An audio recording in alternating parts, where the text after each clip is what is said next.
It's an incident that immediately prompted more questions than answers.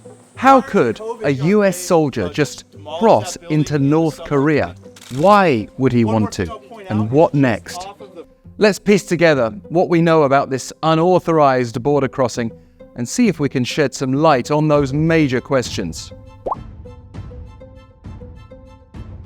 The official story of what happened was first told by the United Nations Command, which operates the famous JSA, Joint Security Area, between the Koreas, where South and North Korean guards have been able to face each other just a few meters apart, much closer than would generally be the case across the inter-Korean demilitarized zone.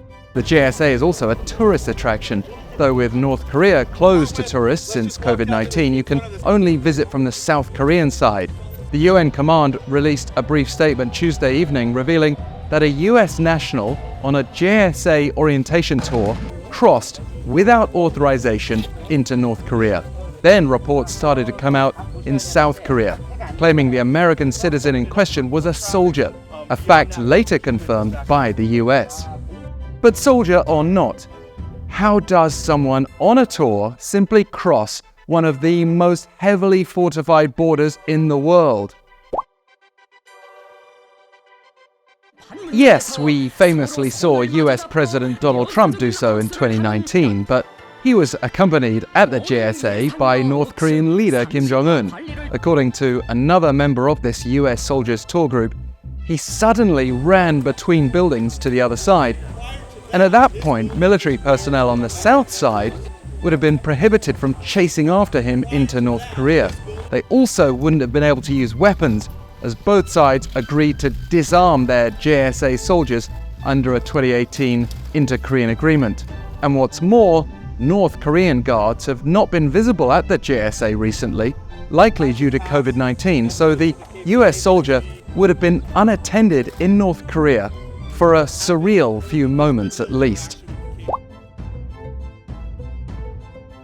This is a very different situation from 2017, when a North Korean soldier crossed into South Korea via the JSA, surviving despite being shot multiple times by comrades from the north.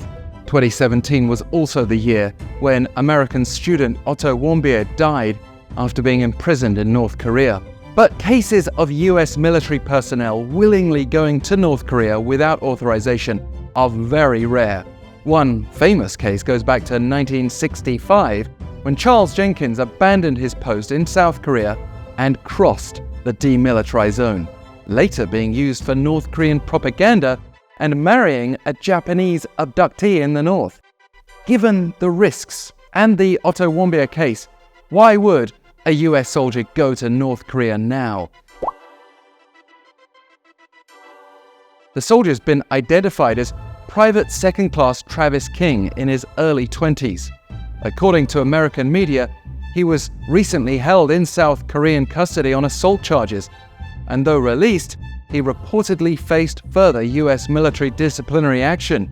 Instead of getting on a plane to return to America as was planned, he was somehow able to join a JSA tour.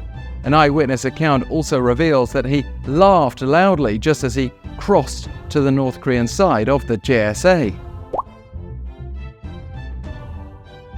Now he's believed to be in North Korean custody, as the UN command said it's working with North Korean counterparts to resolve this incident.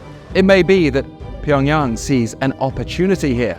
For instance, for propaganda or intelligence purposes, Travis King is understood to have been a reconnaissance specialist.